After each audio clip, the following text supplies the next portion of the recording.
네, 반갑습니다. 오늘은 그리스도인이 변화되기 원할 때 필요한 것에 대해서 우리가 나눌까 합니다. 우리가 변화라고 하면은 보통은 이전과는 다른 상태를 말하고 그림을 그리는 것이죠. 이전과 다른 상태가 내가 되겠다라고 이렇게 결단하고 우리가 뭔가를 계획하고 그리고 실행하는 것이 변화가 아닐까 생각합니다. 이전과는 다른 모습이 되는 것, 여러분이 그것을 그리고 있고 원한다면은 여러분 무엇이 필요할까요? 네. 우리가 그것에 대해서 잠깐 나눌까 합니다. 우리 말씀 먼저 보겠는데 이사야서 60장 22절부터 22절 말씀입니다. 내 태양은 더 이상 지지 아니하며 내 달도 물러가지 아니하리니 이는 주가 너의 영원한 빛이 될 것이며 또 내 슬픔의 날이 끝나게 될 것임이라. 내 백성도 모두 의롭게 될 것이요 그들이 영원히 땅을 상속받으리니 이 땅은 내가 영광을 받기 위하여 심은 가지요 내 손의 작품이니라. 작은 자가 일천이 되겠고 약한 자가 강한 민족이 되리라.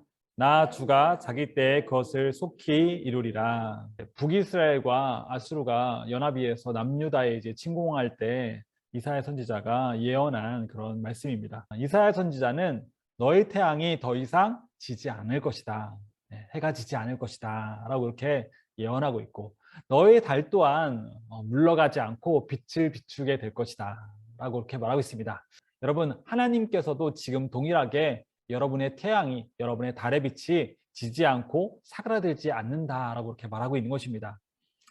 22절에 보면은 너의 백성은 모두 의롭게 될 것이다 라고 이렇게 말하고 있습니다. 그들은 영원히 이 땅을 상속받으리니 이 땅은 내가 영광을 받기 위하여 심은 가지요 내 손의 작품이다 라고 말하고 있습니다. 그 땅의 모든 백성들이 의롭게 되었습니다. 여러분은 하나님의 백성이고 그리고 빛을 가진 영광과 의를 가진 존재입니다. 의롭게 된다는 건 무엇입니까? 하나님 앞에 나아가는 데 있어서 부끄러움이나 정죄감 없이 열등감 없이 나아갈 수 있는 그런 권리이자 존재가 되었다라는 것입니다. 여러분은 그런 하나님의 의인으로 그렇게 다시 태어났습니다. 그럴 때 그들이 영원히 땅을 상속받을 것이다 라고 이렇게 말하고 있습니다. 네, 이 땅의 모든 그런 축복들을 말하고 있는 것입니다. 하나님은 우리에게 의인으로 발견되고 그 의인답게 이 땅에 살아갈 때 하나님께서는 축복을 주시는 분이십니다. 이 땅은 내가 영광을 받기 위하여 심은 가지요 내 손의 작품이다 라고 또한 그렇게 말하고 있습니다. 우리는 하나님의 작품이고 또한 하나님의 심겨진 붙여진 가지다라고 말하고 있지 않습니까? 예수님은 여러분을 나는 포도나무요 너희는 가지다라고 이렇게 요한복음 15장에서도 비유로 말씀하시듯이 우리에게도 하나님의 축복과 의로움이 흐르고 있고 그리고 연결되어 있다라고 이렇게 말하고 있습니다. 자, 22절에 보면은 작은 자가 일천이 되겠고 약한 자가 강한 민족이 되리라. 네. 나 주가 자기 때에 그것을 속히 이루리라 라고 이렇게 말하고 있습니다. 작은 자가 한 사람 아주 작고 보잘것없는 한 사람이 일천의 사람이 되겠다라고 이렇게 말하고 있습니다. 약한 자가 약한 한 사람이 강한 민족이 될 것이다 라고 또한 말하고 있지 않습니까? 하나님은 우리에게 그렇게 역사하시는 분이십니다. 여러분이 작은 한 사람, 여러분이 약한 한 사람이라고 그렇게 생각하고 어떤 계획을 세우고 있다라면은 그 계획은 정확하게 그렇게 하나님의 도우심 가운데 이루어질 수 없습니다. 여러분이 약한 자일지라도, 여러분이 작은 자일지라도, 여러분이 정말로 어떤 사람이고, 여러분과 함께하고 있는 하나님의 뜻이 어떤 뜻인지를 정확히 알 때 그 일을 지속적으로 실행할 수 있는 능력과 힘이 여러분의 영으로부터 나오게 될 것입니다. 할렐루야. 여러분이 어떤 자입니까? 하나님께서 이미 강한 자로 계획하고 있었고 그리고 천명과 같은 분량을 감당할 수 있는 사람으로 여러분을 계획하고 있다는 것입니다. 그렇게 여러분 자신을 인식하십시오. 성경에서는 참 이런 일들이 많습니다. 오병이어의 기적 때도 빌립은 그 믿음이 좋은 빌립도 예수님께 나와서 우리가 이들을 감당할 수 없습니다. 이렇게 많은 무리들을 우리가 어떻게 먹일 수 있습니까? 라고 그렇게 믿지 못했습니다. 그러나 예수님은 거기에 있는 만 명의 사람들을 충분히 먹이기에 합당한 능력을 가지고 계셨던 분이셨습니다. 우리 또한 마찬가지입니다. 예수님이 그 정도 하셨다라면은 여러분 또한 그렇게 할 수 있습니다. 여러분만 책임지는 것이 아니라 여러분 주위 사람이나 여러분의 직원이 될 수도 있습니다. 여러분의 가족이 될 수도 있습니다. 여러분의 친척이 될 수도 있습니다. 여러분의 이웃이 될 수도 있습니다. 그 사람들을 책임지고 그 사람들과 함께 하나님의 나라를 지어갈 수 있는 능력의 사람이 될 수 있다라고 이렇게 성경은 말하고 있습니다. 네. 그렇게 여러분 자신을 보기 시작하십시오. 사도행전 6장에 보면은 이제 초대교회가 이제 생성이 됩니다. 그러면서 성령이 충만한 사람, 스데반과 빌립과 브로고와 니가노르 이런 사람들을 집사로 이제 뽑게 됩니다. 하나님의 말씀이 자라났다라고 이렇게 성경에서는 기록하고 있습니다. 이 자라나다라는 뜻은 증가하다라는 그런 뜻을 가진 단어를 사용했어요. 하나님의 말씀이 우리 안에 자라나고 증가할 때 우리에게 변화를 느끼게 됩니다. 하나님의 음성과 하나님의 말씀은 동일하게 여러분의 영에 작용합니다. 여러분이 하나님의 성령의 음성을 듣고자 귀 기울일 때 그 말씀이 여러분 영 안에 들리기 시작했을 때 여러분에게 여러분의 영이 그 들림으로 인해서 자라나게 되기 때문에 그렇습니다.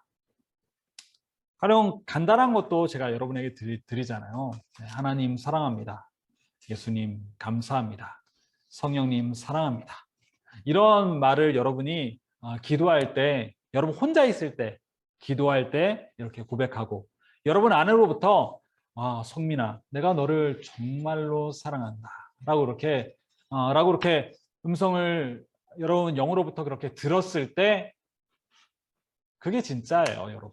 성경에서 아무리 하나님께서 여러분을 죽기까지 사랑하셨다라는 여러 얘기를 여러분이 들으셨다고 그거는 아직 여러분에게 와닿지 않습니다. 교과서에 아버지, 어머니는 자녀를 사랑한다 라고 이렇게 글씨를 읽었어요, 책에서. 그런데 실제로 여러분 집에 가서 어머니와 아버지한테 아들아 사랑한다, 딸아 사랑한다 라는 얘기를 듣는 거하고는 완전히 하늘과 땅 차이라는 것이요. 하나님은 실제하시고 살아있는 분이세요. 네. 그분은 내게 사랑한다 라고 이렇게 말씀하시는 분이세요. 네. 단지 내가 들을 준비가 안 돼서 그래요. 들으려고 안 해서 그래요. 네. 말씀 또한 마찬가지죠. 하나님의 말씀을 우리가 읽었을 때 깨닫게 해주시는 성령님이 우리 안에 계십니다. 내가 그 말씀을 내가 듣고자 갈망할 때 하나님의 말씀이 어느 순간 깨달아지는 것입니다. 그게 바로 말씀이 자라고 증가하는 것입니다. 예루살렘의 제자의 수가 2022년에 여러분이 여러 가지 변화를 놓고 계획하고 도전하고 하신다면은 그 모든 변화 중에 반드시 하나님과 나의 관계에 대해서 좀 더 가까이, 좀 더 친밀하게 하나님에 대해서 내가 알고자 하는 그거를 변화를 꿈꾸셨으면 좋겠다라는 얘기예요. 우리가 신앙생활 하면은 보통은 일주일에 한 번 이렇게 교회에 오잖아요. 네, 교회에 모이잖아요. 그러면 52번밖에 되지 않아요. 시간으로 따지면은 우리 예배는 좀 길잖아요. 한 2시간이라고 쳐도 100시간밖에 되지 않아요. 100시간을 24시간으로 나누면은 며칠이에요? 한 4일밖에 되는 거 아니에요. 1년 중에 4일이라는 시간, 네.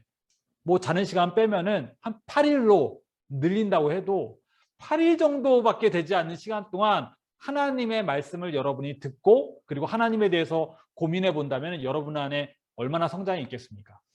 여러분이 하나님과의 관계를 쌓아가야지 성장이 있게 되는 것이고 그 변화를 여러분이 꿈꾸셨으면 좋겠습니다. 하나님과의 관계, 친밀함을 여러분 도전하십시오. 하나님과 내가 친해지겠다. 네. 고린도서 3장 6절에서 7절 나는 심었고 아볼로는 물을 주었을 때 오직 하나님은 자라나게 하셨나니 그런즉 심는 이나 물 주는 이는 아무것도 아니로되 오직 자라나게 하시는 하나님뿐이라. 네. 여기서 보면은 고린도 교회에 복음을 심은 사람은 사도 바울이었어요.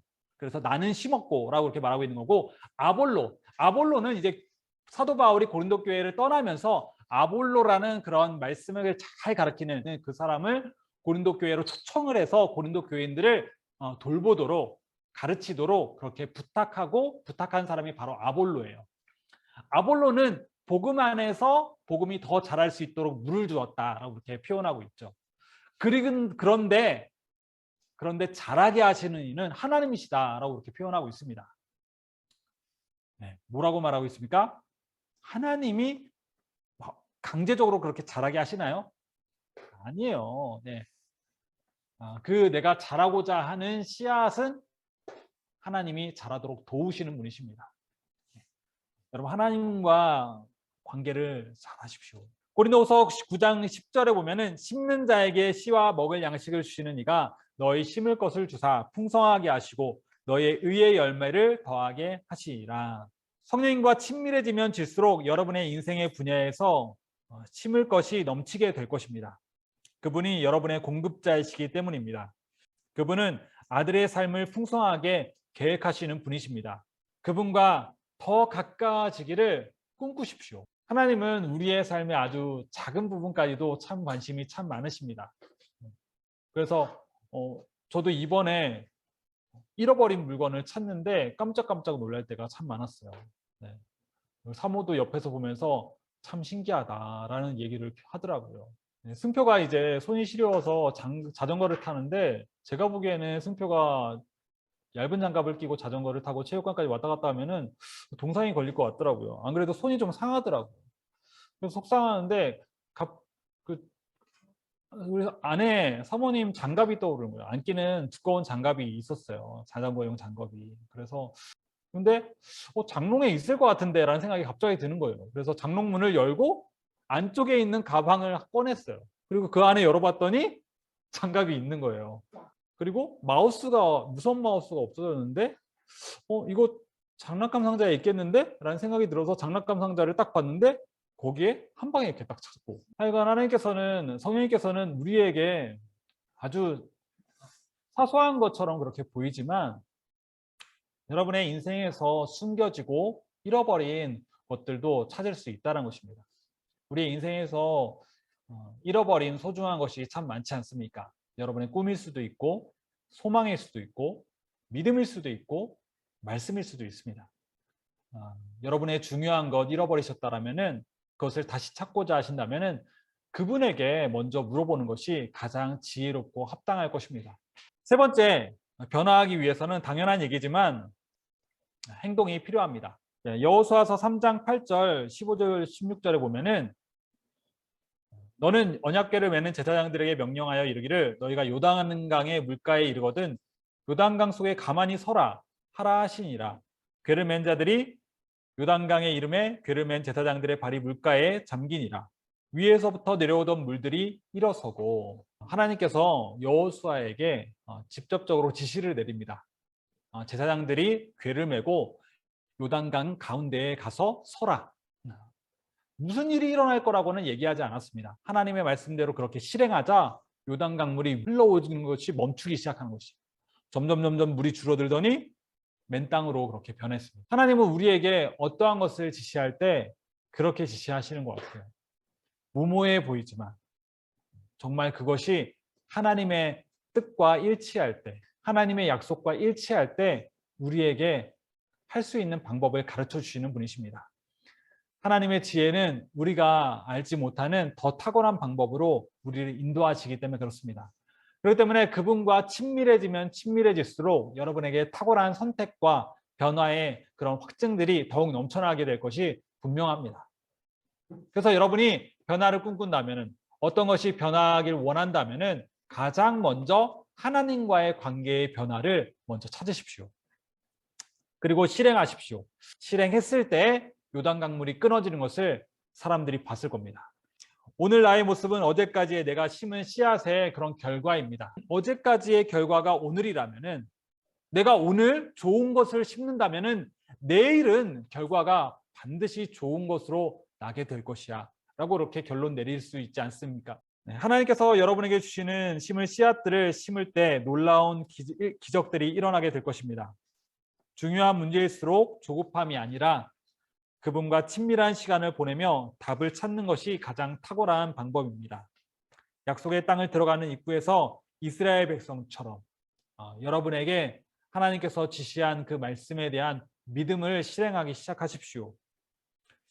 그렇게 할 때 하나님께서 지시하시는 음성, 여러분과 혹은 우리 공동체에 들려주시는 그 음성이 우리를 인도하기를 원합니다.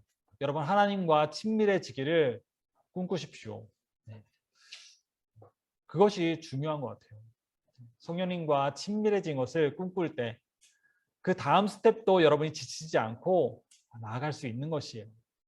하나님은 우리와 더욱 친밀해지기 원하십니다. 여러분에게 그분의 인도하심을 따라서 그분의 지혜로, 그분의 능력으로 살아간 이야기가 더욱 많아지기를 꿈꾸고 기도하겠습니다. 우리 함께 잠깐 기도하겠습니다.